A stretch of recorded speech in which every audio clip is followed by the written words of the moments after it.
अस्सलाम वालेकुम எல்லாரும் எப்படி இருக்கீங்க?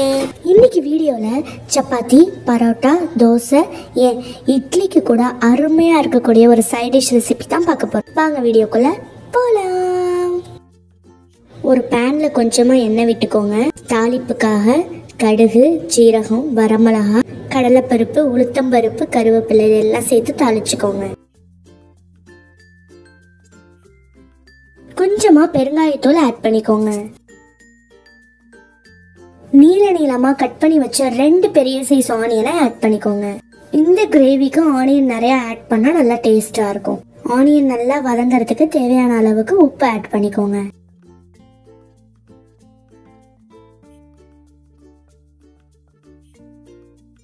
½ tablespoon ginger garlic paste add பண்ணி வதக்கிக்கோங்க. ஒரு மீடியம் சைஸ் தக்காளியா இந்த மாதிரி பெருசு பெருசா கட் பண்ணி ஆட் பண்ணிக்கோங்க. தக்காளி நல்லா வதங்கணும்னு அவசியம் இல்லை, லேசா வதங்கினா போதும்.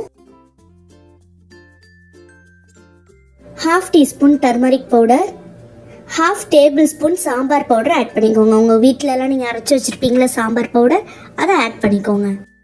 நல்லா மிக்ஸ் பண்ணி விட்டுட்டு ஒரு 2 கிளாஸ் வாட்டர் ஆட் பண்ணிக்கோங்க. இது கொதிக்கட்டும்.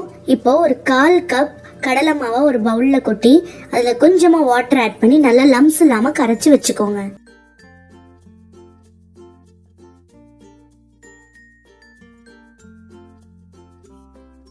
இந்த கிரேவி நல்லா கொதிக்க ஆரம்பிக்கும் போது நம்ம கரைச்சி வச்ச மிக்சரை இதுல ஆட் பண்ணிக்கோங்க. 10 செகண்ட்ஸ் நீங்க கிளறிக்கிட்டு இருக்கும் போதே அது நல்லா திக்கான மிக்சரா ஆக ஆரம்பிச்சிடும். நம்ம பூரிக்கு கிழங்கு மசாலா செய்வோம்ல, அதே மாதிரி தான் டேஸ்ட் இருக்கும். பட் இதை இன்னுமே ஈஸியா நிமிஷத்துல பண்ணிடலாம். கிரேவி நல்லா திக்கானதும் இதுல 2 பச்சை மிளகாய் உடைச்சி ஆட் பண்ணிக்கோங்க.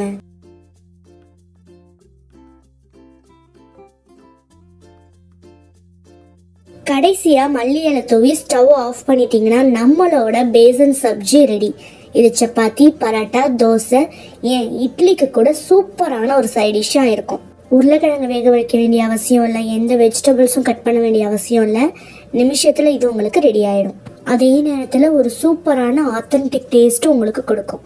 நீங்களும் இந்த சப்ஜியை உங்கள் வீட்டில் ட்ரை பண்ணி பார்த்துட்டு எப்படி இருந்துச்சுன்னு மறக்காமல் எனக்கு கமெண்ட் பண்ணுங்க.